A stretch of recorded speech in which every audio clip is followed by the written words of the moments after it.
दरवाजा खोलो भैया, भैया दरवाजा खोलो। ये कहते हुए आरती अपनी 5 साल की बेटी नैना को लिए दरवाजे पर खड़ी थी। थोड़ी देर बाद दरवाजा खुला। आरती की भाभी कमला मुंह बनाते हुए बाहर आई और बोली, अरे आरती तुम यहाँ, वो भी इस वक्त? तुम्हें पता है रात के 1 बज रहे हैं। माना कि ये तेरे भैया का घर है, इसका मतलब ये नहीं कि जब मर्जी मुँह उठाकर यहाँ चली आएगी। वैसे तो इतनी रात का यहाँ करने क्या आई है? भाभी मैं आपको सब बताती हूँ, पहले मुझे अंदर तो आने दो। हाँ हाँ क्यों नहीं, आइए महारानी जी, आपका इस घर में हार्दिक स्वागत है, अंदर आइए। इतने में कमला का पति सुरेश भी जाग गया। फिर वो अपनी बहन आरती को इतनी रात गए आया देख हैरानी से बोला, अरे क्या हुआ बहना, तुम इतनी रात गए यहाँ, सब कुछ ठीक तो है ना?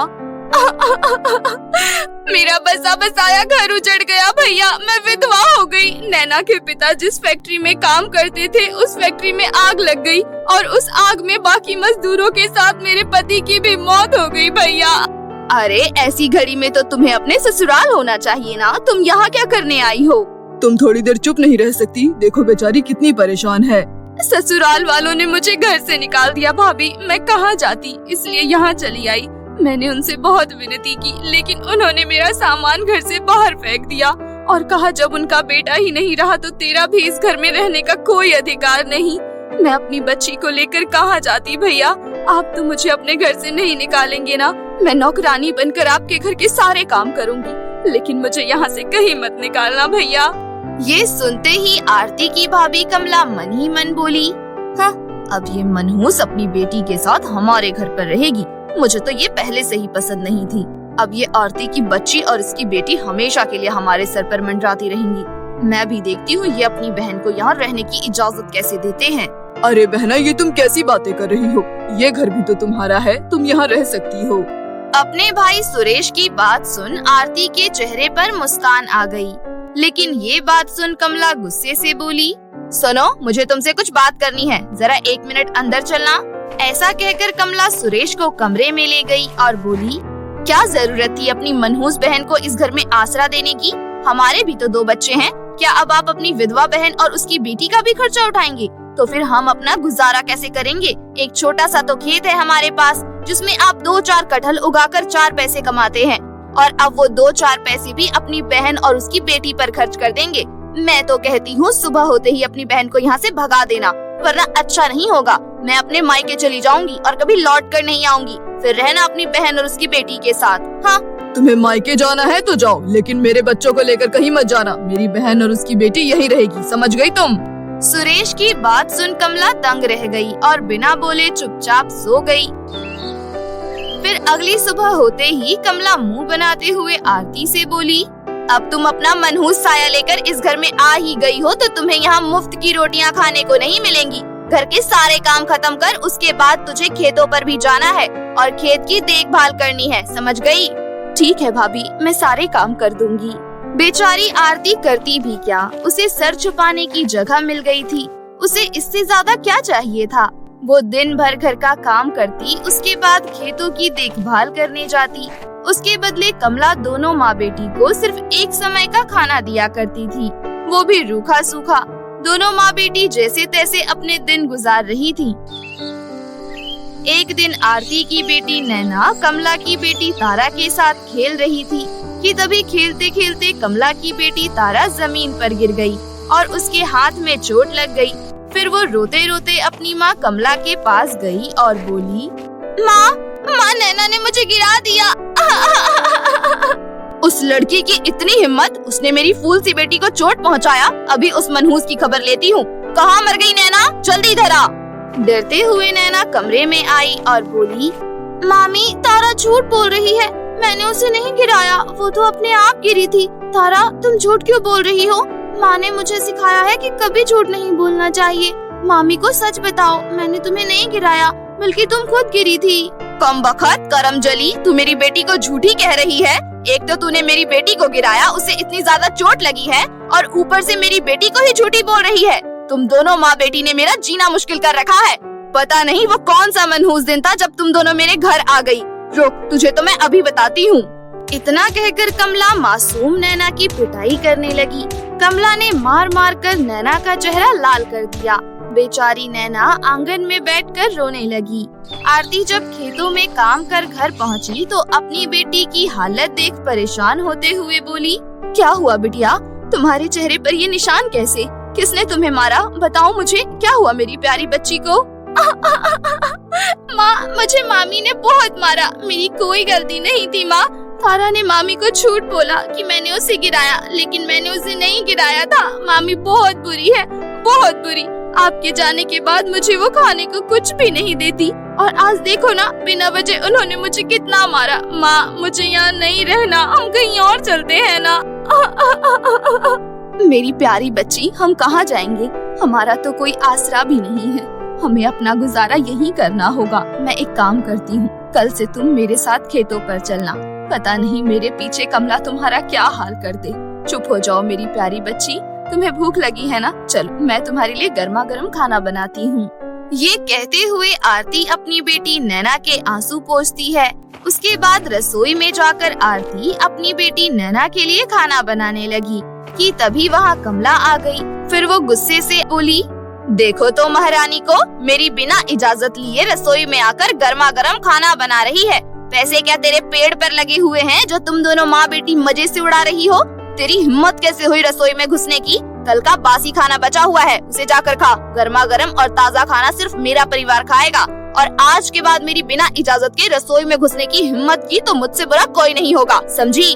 बेचारी आरती चुपचाप अपने कमरे में चली गई और दुखी होते हुए अपनी बेटी नैना को बासी खाना खिलाया और थोड़ा बहुत खुद भी खाया। ऐसे ही समय बीत रहा था। इस बार आरती के खेतों में देखभाल करने की वजह से कटहल की फसल बहुत अच्छी हुई। ये देखकर सुरेश बहुत खुश था। दोनों भाई बहन कटहल तोड़ तोड़ कर जमा कर रहे थे कि तभी वहाँ एक जहरीला सांप आया और सुरेश को डस लिया। मौके पर ही सुरेश की मौत हो गई। जब ये खबर कमला को पता चली तो वो सारा दोष आरती के ऊपर लगाते हुए बोली, हे राम, ये क्या हो गया? मैं जानती थी तू कुछ ना कुछ जरूर करेगी। पहले अपने पति को खा गई और फिर मेरे घर पर आकर मेरे पति को भी खा गई। मनहूस है तू, पता नहीं कितने लोगों को खाकर मरेगी। तेरी वजह से मेरा पति दुनिया छोड़कर चला गया। मनहूस है तू। भाभी, आप क्या कह रही हैं? मैंने कुछ नहीं किया। मैंने तो भैया की जान बचाने की बहुत कोशिश की, लेकिन वो सांप बहुत जहरीला था। मैं भैया को नहीं बचा पाई। भैया के जाने का दुख जितना आपको है उतना मुझे भी है भाभी। मैं सब समझती हूँ, वो तेरी कोई चाल होगी। तूने जानबूझकर जहरीला सांप खेतों में छोड़ा होगा ताकि मेरा पति मर जाए और मैं भी विधवा हो जाऊं। तुझसे मेरी खुशी बर्दाश्त नहीं हो रही थी ना। अब तो इस घर में नहीं रहेगी। जिसने तुझे घर में रखा था उसे तूने भगवान के पास भेज दिया। अब तेरा इस घर में कोई काम नहीं। निकल जा मेरे घर से। आरती अपनी भाभी कमला के सामने बहुत गिड़गिड़ाती है, लेकिन कमला उसकी एक नहीं सुनती और उसे और उसकी बेटी को धक्के मारकर घर से बाहर निकाल दिया। बेचारी आरती दोबारा से बेघर हो गई। वो भटकते भटकते अपनी बेटी को लेकर जंगल में चली गई। तभी उसे वहाँ एक टूटी फूटी झोपड़ी दिखाई दी। उस झोपड़ी में कोई नहीं रहता था। दोनों माँ बेटी को आखिरकार सर छुपाने की जगह मिल ही गई। भगवान का लाख लाख शुक्र है, हमें सर छुपाने के लिए झोपड़ी तो मिल गई। माँ बहुत भूख लगी है। मेरी प्यारी बच्ची, पता नहीं इस जंगल में खाने को कुछ मिलेगा कि नहीं। तुम यहीं रुको, मैं जंगल में देख कर आती हूँ, क्या पता कुछ खाने को मिल जाए।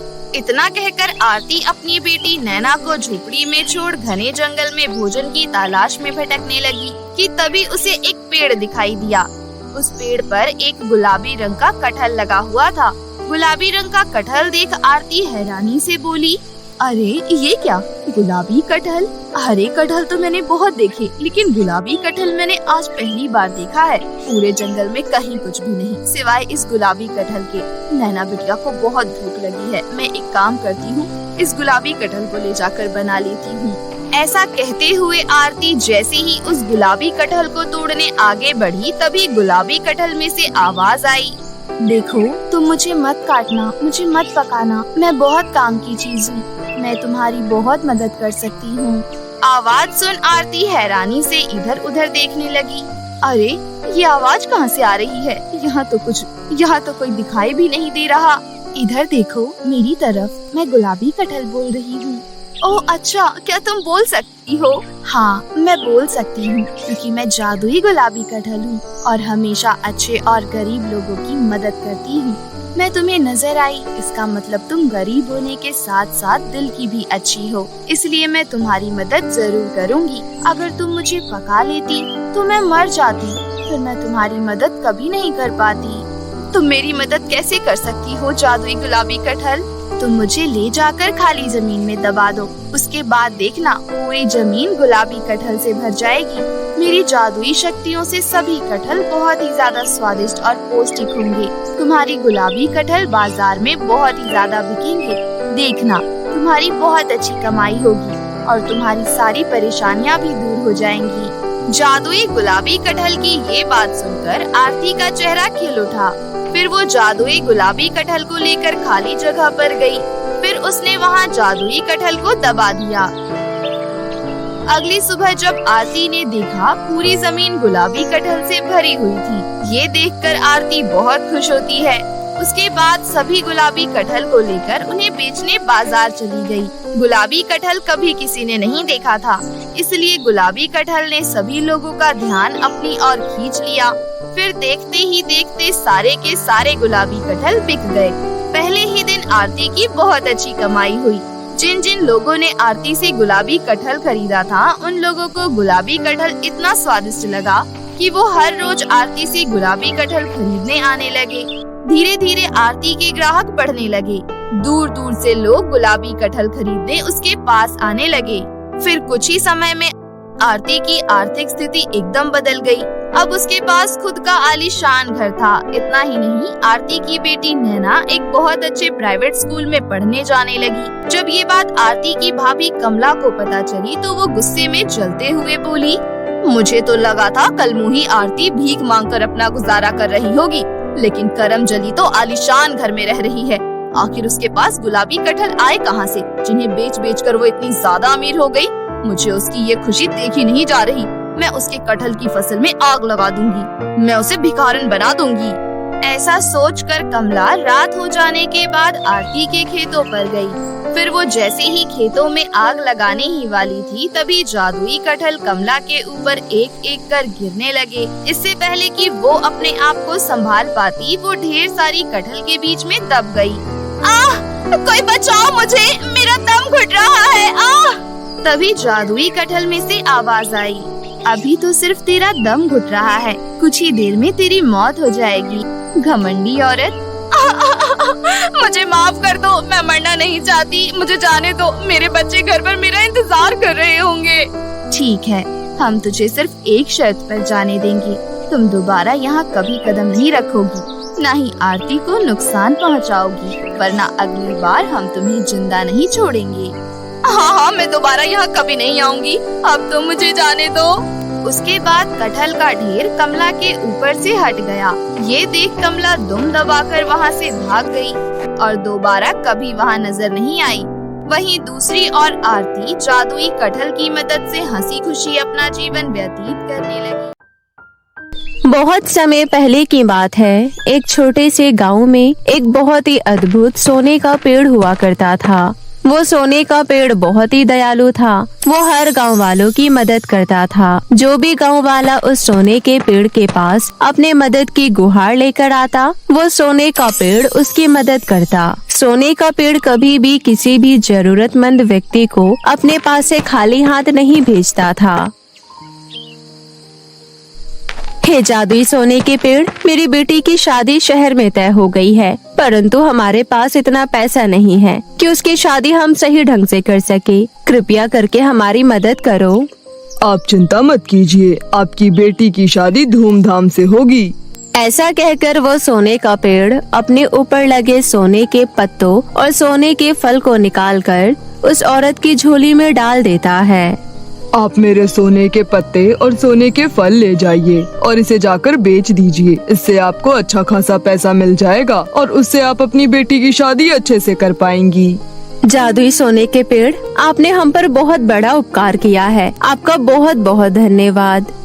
ऐसा कहकर वो औरत वहाँ से चली जाती है। इसी तरह जब भी गांव वालों को कोई मदद या जरूरत लगती तो वो जादुई सोने के पेड़ के पास जाते। परंतु गांव वालों से अलग एक लड़की और थी जो जादुई सोने के पेड़ के साथ समय बिताती थी, और वो थी पायल। पायल का इस दुनिया में कोई नहीं था, इसलिए पायल उस जादुई सोने के पेड़ को ही अपना समझती थी। वो उसके आसपास सफाई रखती थी और उस जादुई सोने के पेड़ में पानी भी डालती थी।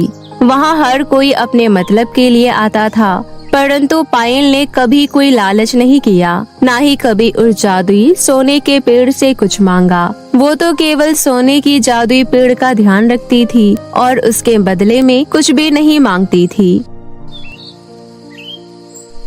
ऐसे ही एक दिन पायल काम पर से लौटकर सोने के पेड़ के पास आती है और वहाँ जमा हुआ कूड़ा साफ करने लगती है। तभी वो जादुई सोने का पेड़ कहता है, पायल, इस गांव में बहुत लोग रहते हैं और बहुत सारे लोगों की मैंने मदद भी की है, लेकिन आज तक कोई भी मुझे पानी डालने नहीं आया, ना ही किसी ने मेरे आसपास का कचरा साफ करने की सोची। परंतु मैंने कभी तुम्हारी मदद नहीं की, ना ही तुम्हें कुछ दिया। उसके बावजूद भी तुम यहाँ रोज आती हो, मेरे आसपास जमा कचरे को हटाती हो, मुझे पानी देती हो और मेरे साथ बातें भी करती हो। आखिर तुम इतनी निस्वार्थ कैसे हो? इसमें निस्वार्थपन कैसा? मैं तो यहाँ एक दोस्त के नाते आती हूँ। मेरा इस दुनिया में कोई भी नहीं है, इसलिए मैं तुम्हें अपना समझती हूँ। मैं जब यहाँ रहती हूँ, तुमसे बातें करती हूँ, तो मुझे अकेला महसूस नहीं होता, और मैं जो भी करती हूँ उसके लिए मुझे कुछ भी नहीं चाहिए, ना तुम्हारा ये सोना और ना ही धन दौलत। मैं तो बस इतना चाहती हूँ कि जीवन भर तुम मेरे साथ रहो। सच में पायल, तुम बहुत ही अच्छी हो। तुम जैसी लड़की मैंने आज तक पूरे गांव में नहीं देखी। भगवान तुम्हारा भला करे और तुम्हारे साथ सदैव अच्छा करे। ऐसे ही अक्सर वो जादुई सोने का पेड़ और पायल आपस में बात किया करते थे। दिन ऐसे ही बीत रहे थे। एक दिन उसी गांव के ऊपर से एक चुड़ैल गुजर रही होती है। ये तो वही गांव लग रहा है जिसके बारे में गुरु माँ ने बताया था। इस गांव में एक जादुई सोने का पेड़ है जिसमें सोने के पत्ते, फल और सब कुछ सोने का ही है। मुझे उस पेड़ को ढूंढना होगा। अगर वो पेड़ जादुई सोने का है तो वो मेरे बड़े काम आ सकता है। ऐसा कहकर वो चुड़ैल एक आम औरत का रूप ले लेती है और दिन के उजियारे में उस सोने के पेड़ के पास जाती है और कहती है, हे जादुई सोने के पेड़, मैंने तुम्हारे बारे में बहुत सुना है, इसलिए मैं यहाँ आई हूँ। कुछ दिनों से मेरी तबीयत बिल्कुल भी ठीक नहीं है और डॉक्टर ने कहा है कि मुझे इलाज की जरूरत है, परंतु इलाज में बहुत पैसे लगेंगे, पर मेरे पास तो बिल्कुल भी पैसे नहीं हैं। क्या तुम मेरी कुछ मदद कर सकते हो? ठीक है, मैं आपकी मदद जरूर करूँगा। ऐसा कहकर सोने का पेड़ सोने के पत्ते और फल निकालकर औरत बनी चुड़ैल को दे देता है। ये देखकर चुड़ैल बहुत खुश हो जाती है और वहाँ से चली जाती है। अब चुड़ैल रात होने का इंतजार करने लगती है। फिर जैसे ही रात होती है, चुड़ैल अपने असली रूप में आकर जादुई सोने के पेड़ के पास आती है। मेरी गुरु माँ ने तो तेरे बारे में बहुत कम बताया था, तो उससे भी ज्यादा शक्तिशाली है। तेरी शक्तियों का पता आज मुझे दिन में ही चला। अब तेरी शक्तियों को मैं अपने अंदर ले लूंगी, उसके बाद तू बेजान हो जाएगा और मेरे पास अनंत शक्तियाँ आ जाएंगी। ऐसा मत करो, अगर तुमने ऐसा किया तो ना जाने कितने लोगों का सहारा छिन जाएगा। कितने लोग मेरे भरोसे अपने दिन काट रहे हैं। अगर तुमने मुझे बेजान कर दिया तो वो लोग आखिर क्या करेंगे? बेवकूफ पेड़, अपने सामने देख, तेरे सामने चुड़ैल खड़ी है और तू एक चुड़ैल से प्रार्थना कर रहा है। तेरा ये प्रार्थना करना व्यर्थ है। अब तेरा समय आ चुका है। ऐसा कहकर चुड़ैल अपनी छड़ी से एक वार करती है और वो सोने का पेड़ बेजान हो जाता है। उसके सारे सोने के पत्ते, सोने के फल, सब कुछ चुड़ैल के पास आ जाता है और वो जादुई सोने का पेड़ केवल एक मामूली सा बंजर तना बन के रह जाता है। जब सुबह होती है और गांव वाले ये दृश्य देखते हैं, सोने के पेड़ की ये हालत देखकर सभी हैरान रह जाते हैं। परंतु फिर गांव वाले आपस में बातें शुरू कर देते हैं। ये सोने का पेड़ तो अब पूरी तरीके से बेजान हो चुका है। ना ही इस पर कोई सोने का पत्ता है और ना ही कोई फल, और अब इसने केवल फालतू की जगह घेर रखी है। इससे अच्छा तो हम इसकी जगह कोई दूसरा पेड़ लगा दें। तुम सही कहती हो, इसे काटकर हम एक आम का पेड़ लगा देते हैं, कम से कम वो हमें फल तो देगा। तभी वहाँ पर पायल पहुँच जाती है और गांव वालों की बातों को सुनकर गुस्से में कहती है, तुम लोग कितने मतलबी और लालची हो। जब तक वो पेड़ तुम्हारी मदद कर रहा था तब तक तुम उसकी पूजा कर रहे थे। अब जब उसकी ये हालत हो गई तो तुम उसे यहाँ से हटाने की बातें कर रहे हो। तुम जैसे मतलबी लोग मैंने आज तक नहीं देखे। वो बेचारा सोने का पेड़ हमेशा तुम लोगों की मदद करता रहा और आज जब उसे तुम्हारी जरूरत है तो तुम अपना असली रूप दिखा रहे हो। ओ लड़की, ये कैसी बातें कर रही है तू? और ये कौन सी तमीज होती है बड़ों से बात करने की? मुझे अच्छे से पता है कि किसे कैसे बात करनी है। और हाँ, अगर इस पेड़ को किसी ने भी हाथ लगाया तो मैं यहीं पर अपनी जान दे दूंगी और फिर अपनी जान जाने का इल्जाम आप लोगों पर लगा दूंगी। उसके बाद पुलिस आप लोगों का जीना हराम कर देगी। इसलिए अगर आप इन सब पछड़ों में नहीं पड़ना चाहते हो तो अभी कभी यहाँ से चली जाइए। लगता है ये लड़की इस पेड़ के बेजान होने के दुख में पागल हो गई है। चलो यहाँ से, क्या फायदा इससे बहस करके। ऐसा कहकर गांव वाले वहाँ से चले जाते हैं। पायल जादुई सोने के पेड़ के बचे हुए सूखे तने को गले लगाकर रोने लग जाती है। तुमने तो कहा था तुम मेरे साथ हमेशा रहोगे, मुझसे बातें करोगे, मेरी बातें सुनोगे, पर तुमने अपना वादा तोड़ा है। आखिर तुमने ऐसा क्यों किया? अब मैं क्या करूँगी, किससे बातें करूँगी? प्लीज वापस आ जाओ। ऐसा कहकर पायल जोर जोर से रोने लगती है। जैसे ही पायल के आंसू उस सोने के पेड़ के तने पर पड़ते हैं, सोने के पेड़ में से एक धीमी आवाज आती है, पायल, मैं अभी तक पूरी तरीके से बेजान नहीं हुआ हूँ। मेरे अंदर अभी भी थोड़ी जान बाकी है। अगर तुमने जल्दी की तो तुम मेरी जान बचा सकती हो, परंतु उसका उपाय बहुत ही कठिन है। तुम मुझे उपाय बताओ, वो कठिन है या नहीं वो सब मैं देख लूंगी। चाहे जो भी हो जाए मैं तुम्हारी जान बचा कर रहूंगी। ठीक है पायल, सुनो। यहाँ से 2 कोस दूर एक बहुत ही घना जंगल है और उस जंगल में एक गुफा है। गुफा पर बने पेड़ के चिन्ह से तुम उस गुफा को पहचान लोगी। तुम जैसे ही उस गुफा के अंदर जाओगी तो तुम्हें एक जादुई चांदी का पेड़ दिखाई देगा। वो चांदी का पेड़ मेरा भाई है। तुम उस चांदी के पेड़ को मेरी हालत बताना और उससे कहना कि वो तुम्हें अपनी 2 टहनियाँ दे दे, और उसे ये भी बताना कि मेरा ये हाल एक चुड़ैल ने किया है। वो उस चुड़ैल को सबक सिखा देगा और सब ठीक हो जाएगा। परंतु ध्यान रहे, वो जंगल काफी खतरनाक है। तुम चिंता मत करो, मैं तुम्हारे लिए हर खतरा मोल लेने के लिए तैयार हूँ। इसके बाद पायल सोने के पेड़ के बताए हुए रास्ते पर चलने लगती है।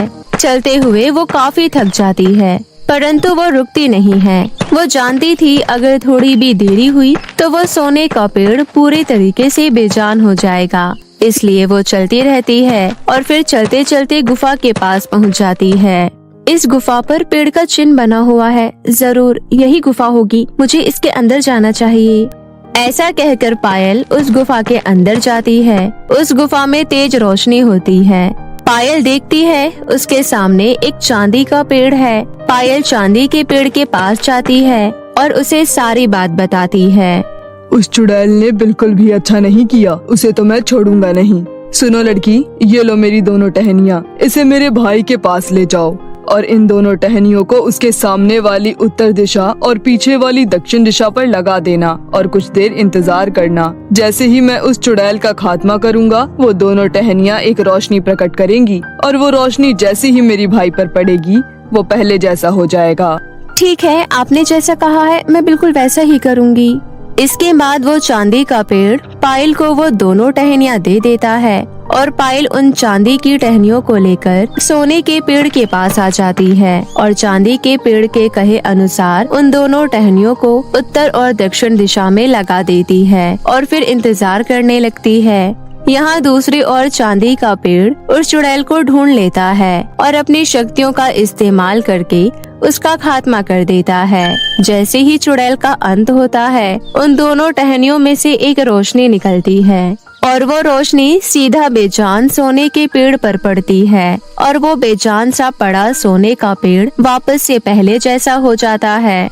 अरे वाह, मैं तो पहले जैसा हो गया। अब मुझे बहुत अच्छा महसूस हो रहा है। मेरे ऊपर वापस से सोने की पत्तियाँ, सोने के फल आ गए। मैं बहुत ज्यादा खुश हूँ। तुम्हारा बहुत बहुत धन्यवाद पायल। अगर तुम न होती तो शायद आज मैं जीवित ना होता।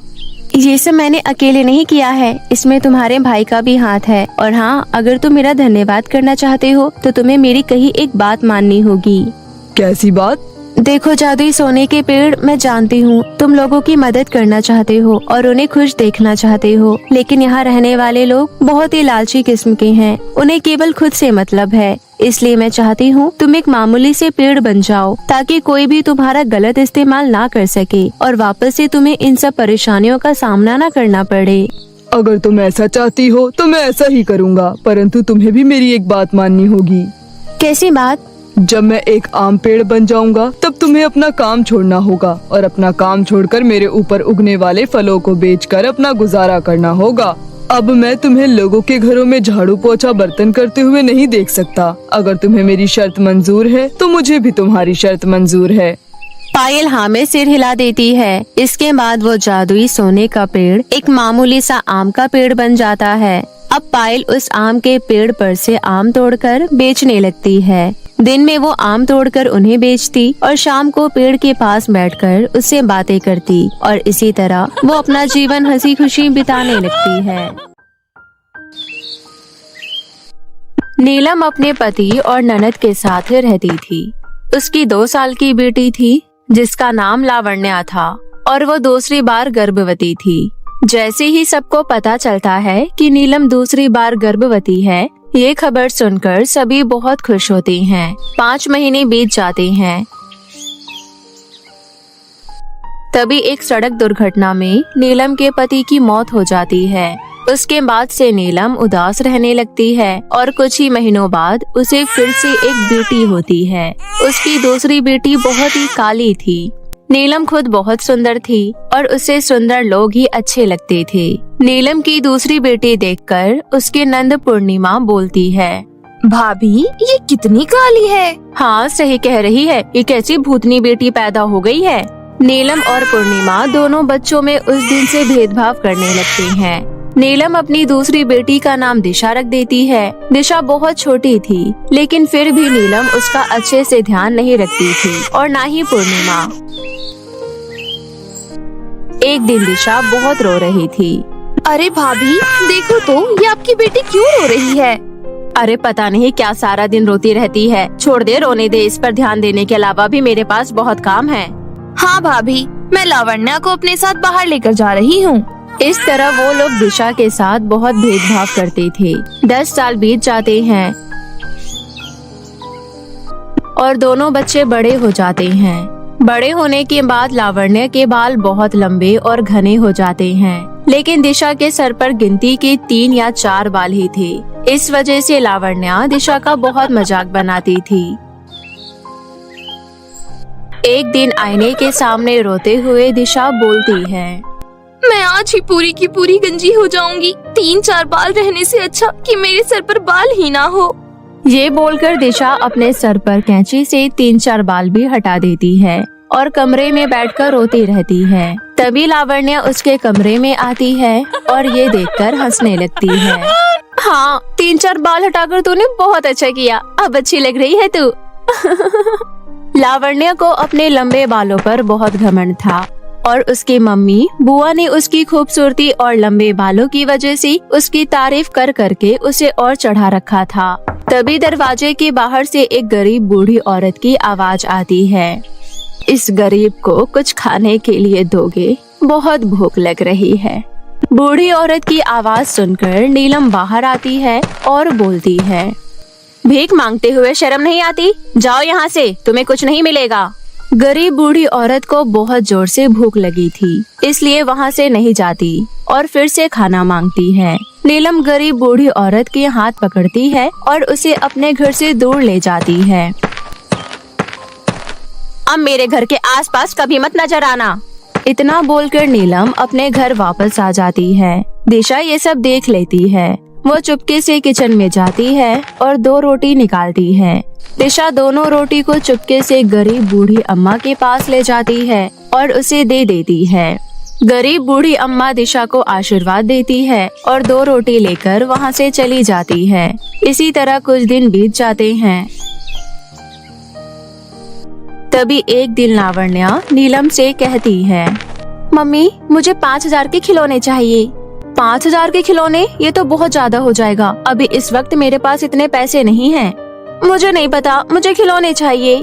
अरे भाभी दे दो ना, कुछ इंतजाम कर लो, हो जाएगा। लावण्या खिलौने ले रही है और मुझे क्या दोगी मम्मी? तुझे कोई कुछ नहीं दे रहा है, शर्म नहीं आती कुछ मांगने में? शर्म क्यों आएगी, मैं भी तो लावण्या की तरह ही मम्मी की बेटी हूँ। नहीं काली गंजी, तू मेरी बेटी नहीं है। तुझे अपनी बेटी कहते हुए मुझे शर्म आती है। मैं तो उस दिन को कोसती हूँ जिस दिन तेरे जैसी बेटी मुझे पैदा हुई। तेरे पैदा होने से कुछ महीने पहले तेरे पापा की मौत हो गई थी। तू तो इस घर के लिए मनहूस है। तभी लावण्या हंसते हुए बोलती है, मैं तुझे कहती हूँ ना, तू हमारे घर की नौकरानी है, ना कि मेरी बहन। आज पता चल गया, अब तो मम्मी ने भी ये बात बोल दी है। दिशा को बहुत बुरा लगता है और वो रोते हुए वहाँ से चली जाती है। नीलम घर चलाने के लिए ब्यूटी पार्लर में काम करती थी।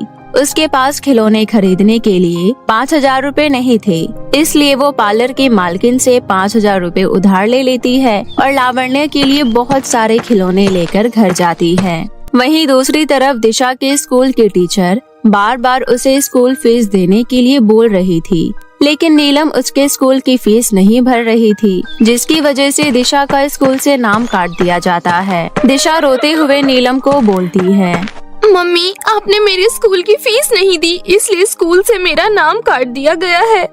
मैं यही चाहती थी, इसलिए मैंने तेरी फीस नहीं भरी थी। अरे तू गंजी काली है, इसलिए तेरे से कोई शादी नहीं करेगा। फिर बेवजह तेरी पढ़ाई में मैं पैसा खर्च क्यों करूं?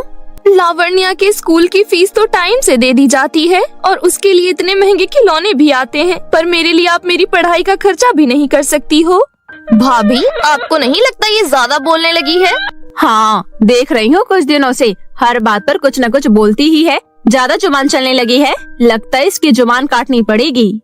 ठीक है, नहीं कर रही मैं पढ़ाई, अब तो खुश हो ना आप लोग। ये सुनकर दिशा रोते हुए अपने कमरे में चली जाती है। नीलम अक्सर लावण्या की ख्वाहिश पूरी करने के लिए पार्लर की मालकिन से पैसे उधार लिया करती थी। तभी एक दिन पार्लर की मालकिन उसके घर आती है। नीलम तूने मेरे से अब तक 25,000 रुपए उधार लिए हैं, कब वापस करेगी मेरे पैसे? दीदी अभी तो मेरे पास आपको देने के लिए पैसे नहीं हैं। तुझे 3 दिन का समय दे रही हूँ, मुझे मेरे पैसे मिल जाने चाहिए। अगर तूने ऐसा नहीं किया तो मैं तुझे छोड़ूंगी नहीं। इतना बोलकर मालकिन चली जाती है। नीलम अपने मन में सोचती है, हे भगवान, 3 दिन तो बहुत कम समय है। मेरे पास तो मुश्किल से उतने ही पैसे हैं जिससे घर का राशन आ सके। इतने कम समय में मैं इतने सारे पैसे कहाँ से लाऊंगी? तभी पूर्णिमा आती है और नीलम से कहती है, भाभी ये गंजी हमारे काम कब आएगी? इसे बोलो ये उधार के पैसे बाहर से कमा कर लाएगी। हाँ, ये तो मैंने सोचा ही नहीं था, मैं अभी जाकर उसे बोलती हूँ। उसके बाद नीलम दिशा के कमरे में जाती है और बोलती है, वैसे भी अब तुझे स्कूल नहीं जाना है, इसलिए घर बैठे रहने से अच्छा है कि बाहर जाकर कुछ पैसे कमा। काम? कौन देगा मुझे काम? जंगल से लकड़ियाँ लाकर बाजार में बेच। लकड़ियों की बिक्री बहुत होती है, क्योंकि कोई भी लकड़ियाँ तोड़ना खुद से नहीं चाहता है और बाजार से खरीदना पसंद करता है। अगले दिन से दिशा जंगल से लकड़ियाँ लाकर बाजार में बेचना शुरू कर देती है। लकड़ियाँ काटने में उसके हाथ पैर में बहुत चोट आती थी। वो रोते हुए लकड़ियाँ काटती थी और बाजार में बेच देती थी। उसे थोड़ी बहुत कमाई भी हो जाती थी और सारे पैसे नीलम ले लेती थी। एक दिन दिशा को बस 400 रुपए की कमाई हुई थी। ये क्या, आज सिर्फ 400 रुपए? कहीं तूने पैसे दबा कर तो नहीं रखे हैं? मैं पैसे दबाकर क्यों रखूंगी? आज कम लोगों ने लकड़ियाँ खरीदी है। नीलम दिशा को जोरदार तमाचा लगाती है। ये जोरदार तमाचा तुझे हमेशा याद रहेगा, इसलिए अब तू कभी भी इतनी कम कमाई करके नहीं आएगी। अरे वाह मम्मी, तमाचे की आवाज सुनकर मुझे बहुत मजा आया। चलो मम्मी, अब मुझे बहुत भूख लग रही है। उसके बाद सारे खाना खाने चले जाते हैं। अगले दिन जोरदार बारिश होने लगती है, जिसकी वजह से सारी लकड़ियाँ भीग जाती हैं। अरे ये सारी लकड़ियाँ तो भीग गई है, अब इसे कौन खरीदेगा? लेकिन बिना पैसों के मैं घर नहीं जा सकती हूँ, इसलिए आज मैं घर नहीं जाऊँगी। तभी दिशा की नजर उसी गरीब बूढ़ी अम्मा पर जाती है, जिसे उसने चुपके से रोटी दी थी। दिशा गरीब बूढ़ी अम्मा के पास जाती है। आप तो वही हो ना जिसे मैंने रोटी दी थी? हाँ, मैं वही हूँ। वैसे तुम इस जंगल में अकेले क्या कर रही हो? दिशा गरीब बूढ़ी अम्मा को सारी बातें बताती है। उसकी बातें सुनकर गरीब बूढ़ी अम्मा को उस पर बहुत तरस आता है। वैसे आप यहाँ पर क्या कर रही हो? आपको तो आराम करना चाहिए। तभी वो गरीब बूढ़ी अम्मा परी बन जाती है। दिशा ये देखकर हैरान रह जाती है। तभी परी बोलती है, मैं असल में एक परी हूँ। मैं अपनी सजा की वजह से बूढ़ी अम्मा बनकर घूम रही थी। दरअसल मैंने परीलोक में एक गरीब बेसहारा की मदद नहीं की थी, इसलिए रानी परी ने मुझे सजा दिया कि जब तक मैं किसी नेक दिल इंसान की मदद नहीं करूँगी तब तक मैं ऐसी ही बूढ़ी अम्मा बनकर पृथ्वीलोक पर रहूँगी। तुम बहुत नेक दिल हो, इसलिए तुम्हारे सामने मैं अपने असली रूप में आ गई और अब मैं तुम्हारी मदद करूँगी। इतना बोलकर परी एक सोने का हेयर बैंड प्रकट करती है। ये जादुई सोने का हेयर बैंड तुम्हारी सारी इच्छा पूरी करेगी। इतना बोलकर परी वापस अपने परी देश लौट जाती है। दिशा सोने का हेयर बैंड हाथ में लेकर बोलती है, अगर तुम सच में जादुई हेयर बैंड हो तो मेरे बाल भी लावण्या की तरह लंबे और घने कर दो। इतना बोलकर दिशा अपने सिर पर हेयर बैंड रखती है। उसके बाद उसके लंबे काले घने बाल आ जाते हैं। यहाँ तक कि उसका चेहरा भी गोरा खूबसूरत हो जाता है। ये देखकर दिशा बहुत खुश होती है। अरे सच में, मैंने तो इसे बालों के लिए कहा था, लेकिन इसने तो मुझे खूबसूरत भी बना दिया। एक काम करती हूँ, मम्मी ने जो मालकिन से उधार लिया है वो सारे पैसे जादुई सोने की हेयर बैंड की मदद से मैं चुकता कर देती हूँ। उसके बाद दिशा जादुई हेयर बैंड से 25,000 रूपए मांगती है। जादुई सोने का हेयर बैंड उसे 25,000 रूपए दे देता है। वो उसी वक्त अपने घर जाती है। तभी पार्लर की मालकिन आ जाती है। नीलम, हो गए तेरे 3 दिन, अब मुझे पैसे चाहिए। दीदी, मैं अभी भी आपके पैसे नहीं दे पाऊंगी, मुझे माफ कर दो। मुझे कम से कम 3 महीने का समय चाहिए। ये सुनकर मालकिन गुस्सा हो जाती है और नीलम को थप्पड़ मारने के लिए अपने हाथ उठाती है। तभी दिशा वहाँ आती है और मालकिन के हाथ पकड़ लेती है। मालकिन, आप इस तरह किसी पर हाथ नहीं उठा सकती हो। आपको आपके पैसे चाहिए वो मैं दे दूंगी, पर आप मेरी मम्मी से बदतमीजी मत करो। इतना बोलकर दिशा मालकिन को उसके पैसे दे देती है। मालकिन वहाँ से चली जाती है। नीलम को उस दिन अपने किए पर बहुत पछतावा होता है और वो दिशा से माफी मांगती है। मुझे माफ कर दे, अगर आज तो नहीं होती तो पता नहीं ये मालकिन मेरा क्या करती। मैंने कभी तेरे साथ अच्छा व्यवहार नहीं किया, मुझे खुद पर शर्म आ रही है। कोई बात नहीं मम्मी, पर अब मुझे वादा करो कि मुझे भी अपनी बेटी की तरह प्यार दोगी। ये भी कोई बोलने वाली बात है। अब मैं तेरे और लावण्या में कोई भेदभाव नहीं करूँगी। मैं अपनी ही सगी बेटियों में भेदभाव कर रही थी। वैसे तेरे बाल इतने लंबे कैसे हुए? और तू दिखने में भी बहुत खूबसूरत लग रही है। दिशा जादुई सोने के हेयर बैंड के बारे में नीलम को बता देती है। उस दिन से पूर्णिमा और नीलम दिशा को भी प्यार करने लगती है। ये सब देखकर लावण्या को बहुत गुस्सा आता है। सब मेरे से ज्यादा इसे प्यार कर रहे हैं, मैं ये नहीं देख सकती। मैं इस लड़की को छोड़ूंगी नहीं। इतना बोलकर लावण्या दिशा के कमरे में जाती है और उसके ऊपर गर्म तेल डालने की कोशिश करती है, लेकिन तभी जादुई सोने के हेयर बैंड से तेज रोशनी आती है और लावण्या को गंजी कर देती है। इस तरह लावण्या को उसके किए की सजा मिल जाती है। उस दिन से लावण्या भी पूरी तरह से सुधर जाती है और सब हंसी खुशी रहने लगते हैं।